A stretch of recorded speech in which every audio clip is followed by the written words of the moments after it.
असां शदीद एहतजाज था कयूं वफ़ाक़ी हुकूमत के ख़िलाफ़ जेके पेट्रोलियम जी मसनूआत में इन्हनि इज़ाफ़ो कयो आहे ऐं हिन हुकूमत खे असां सम्झूं था पिया कि जेको मौक़ो ॾिनो वियो आहे उहो पाकिस्तान जी आवाम पाकिस्तान जे इदारनि खे कुचलण ऐं ख़राब करण लाइ ॾिनो वियो आहे। शायद ही जेके मरकज़ गवर्नमेंट जेके आहे हमेशा जमहूरियत चवंदा असां जमहूरियत पसंद पर मां नथो सम्झां त इहा जमहूरियत पसंदि आहिनि या को जमहूरी कमु कयो अथनि। 2.5 रुपया मुसलसल लीटर ते वधाया था वञनि।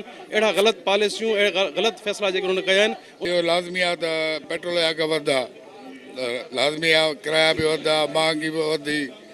मां नथो सम्झां त जेकी गवर्नमेंट जी पॉलिसी आहे न वज़ीर ख़र्च आहे न का गवर्नमेंट आहे, सिर्फ़ु पंहिंजे बचाइण लाइ इहे नुली वारा वेठा आहिनि। छाकाणि त ही शहीद भुट्टो जो पार्टी आहे ऐं शहीद भुट्टो हमेशह अवामी सियासत कई आहे। जॾहिं बि अवाम सां कहिड़े बि क़िस्म जी ज़्यादती थींदी त पाकिस्तान पीपल पार्टी जा कारकुन ऐं जेका जियाला हमेशह रोडनि ते हूंदा। असां हींअर जेके निकिता आहियूं एहतजाज रैली कढी चेयरमैन बिलावल ज़रा जी कॉल ते निकिता आहियूं। जॾहिं त इंटरनेशनल मार्केट में करंटली पोजीशन इहा आहे त ऑयल जा रेट्स रिड्यूस थिया आहिनि। नवाज़ शरीफ़ जी गवर्नमेंट जी ज़्यादती सो अवाम खे रूंदड़ लाइ पहिरियों ई जेका आवाम आहे त उहा हिन वक़्तु करंटली जेको आहे त गुरबत जी ज़िंदगी गुज़ारे त उनखे बावजूद तेल जा बग़ैर के वजूहात जे पार्लियामेंट में बग़ैर कंहिंखे एतमाद वते वधाए वञनि उनजे ख़िलाफ़ असां कंडेम कयूं था मुकमल।